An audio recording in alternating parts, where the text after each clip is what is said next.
warahmatullahi wabarakatuh. Salam literasi. Perkenalkan, saya Kurniati, guru SMP Negeri 171 Jakarta. Alhamdulillah, saya terpilih sebagai salah satu pemenang dalam tantangan menulis Jakarta dari Dinas Perpustakaan dan Kearsipan bekerja sama dengan para penulis profesional. Saya menulis esai dalam tantangan menulis tersebut. Berikut akan saya bacakan esai itu. Mari menyemai dan merawat cinta untuk Indonesia yang kaya. Kekayaan adalah sebuah anugerah. Kekayaan juga sebuah berkah. Berkah dari Dia, Sang Maha Pencipta dan Pemelihara semesta. Namun, apakah kekayaan akan selalu membawa kebaikan dan kemakmuran? Untuk menjawab pertanyaan itu, tampaknya kita harus berpikir lebih lanjut. Berbicara tentang kekayaan, kita akan mengingat Indonesia. Indonesia dikenal sebagai negeri yang kaya. Siapa yang meragukan kekayaan Indonesia? Rasanya tidak ada.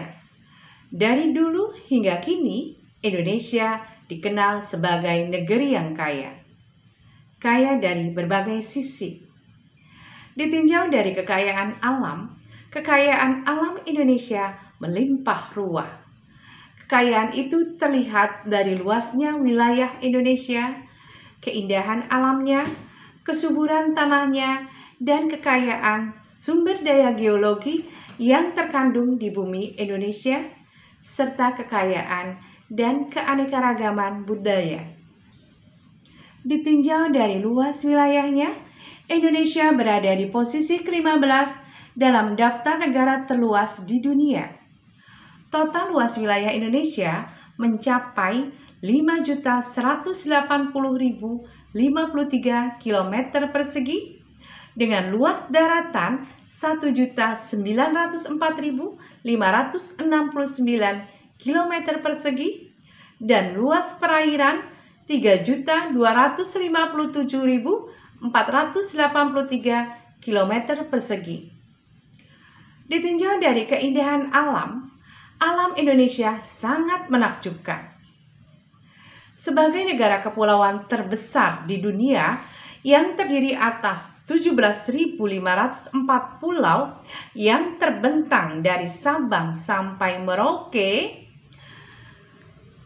menyajikan keindahan pantai yang luar biasa, pesona keindahan alam bawah laut, kegagahan gunung-gunung yang menjulang tinggi, serta berbagai pesona alamnya di setiap wilayah yang memiliki keunikan tersendiri. Sebut saja Labuan Bajo, Danau Sentani, Raja Ampat, Tanah Toraja, Taman Laut Bunaken, Danau Toba, Taman Nasional Bromo, dan masih banyak lainnya. Semuanya menyajikan keindahan alam Indonesia. Keindahan alam yang memikat para wisatawan domestik dan mancanegara. Sungguh karunia yang luar biasa. Setelah kita membicarakan kekayaan Indonesia ditinjau dari keluasan wilayah dan keindahan alamnya, kita beralih pada kandungan yang terdapat di dalam bumi Indonesia.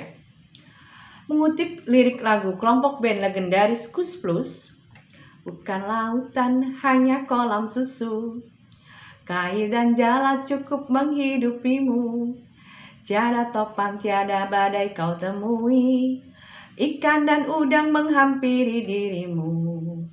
Orang bilang tanah kita tanah surga, tongkat kayu dan batu jadi tanaman.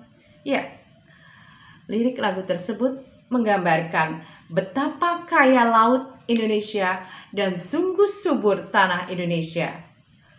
Kandungan geologi yang dimiliki Indonesia juga sangat beragam, dari mulai bahan galian radioaktif, logam, non-logam, dan batu bara. Selanjutnya, keanekaragaman yang kita miliki. Keanekaragaman suku, bahasa, adat, budaya adalah kekayaan Indonesia. Dilansir dari detik.com, Keanekaragaman budaya adalah aset penting untuk kemandirian dan persatuan Indonesia. Kita telah mengurai kekayaan Indonesia. Sekarang kita kembali pada pertanyaan yang dikemukakan di awal tulisan ini. Apakah kekayaan akan selalu membawa kebaikan dan kemakmuran? Kekayaan adalah aset. Kekayaan yang dimiliki Indonesia adalah aset yang dikaruniai Allah kepada kita, segenap bangsa Indonesia. Lalu, akan kita apakan aset yang dimiliki Indonesia ini? Cukup dipuja-puja, dijadikan sumber inspirasi bagi penyair dan penulis lirik lagu, atau cukup diabadikan dalam lukisan? Tentunya tidak cukup sampai di situ saja. Kita segenap bangsa Indonesia harus berbuat atas kekayaan yang dimiliki negeri ini. Kekayaan ini harus dikelola dengan baik. Dikelola dengan penuh kesadaran bahwa kekayaan ini adalah amanah dari Yang Maha Pemberi yang harus dimanfaatkan untuk kemaslahatan umat di bumi ini, khususnya di bumi Indonesia. Dikelola dengan penuh kesadaran bahwa kekayaan ini adalah karunia dari Sang Maha Pencipta. Dia yang Maha Cinta. Oleh karena itu, untuk mengelola kekayaan Indonesia yang berlimpah ini harus didasari dengan cinta. Cinta yang berorientasi pada kebaikan kepada sesama makhluk ciptaannya dan semangat untuk menjaga amanah atas apa yang diberikannya.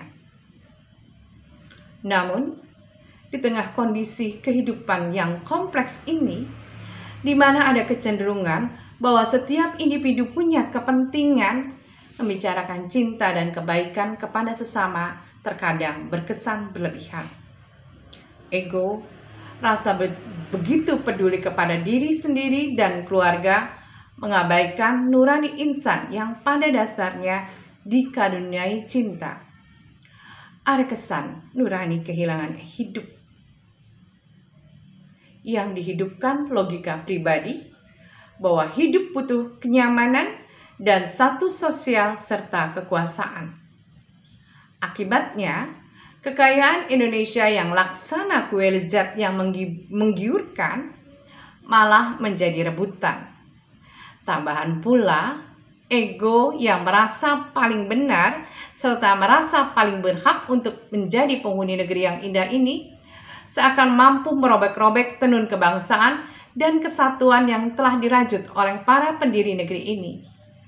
Akibatnya, keanekaragaman yang akan melahirkan kemandirian dan persatuan bangsa hanya akan ada dalam dongeng saja. Kondisi tersebut seakan menggambarkan cinta telah mati di nurani segenap bangsa ini. Akan tetapi, cinta harus ada, harus tumbuh dan berkembang di hati ini. Bagaimana caranya? Mari kita semai benih cinta di hati. Menyemai cinta dengan mengingat bahwa hakikat hidup adalah menjalankan amanah. Biarkan benih itu tumbuh subur dengan mengelola dan mewujudkan pikiran-pikiran baik untuk kemajuan bersama. Rawat cinta itu dengan mengingat darah perjuangan dan cita-cita luhur para pendiri bangsa. Rawat cinta dengan bergandengan tangan, menguatkan barisan, dan bergerak dalam kerja untuk mengelola Indonesia yang kaya. Dengan demikian, kekayaan Indonesia anugerah Tuhan Yang Maha Esa untuk kebaikan dan kemakmuran seluruh rakyat Indonesia. Sekali lagi, mari menyemai dan merawat cinta untuk Indonesia yang kaya. Salam cinta untuk Indonesia. Wassalamualaikum warahmatullahi wabarakatuh.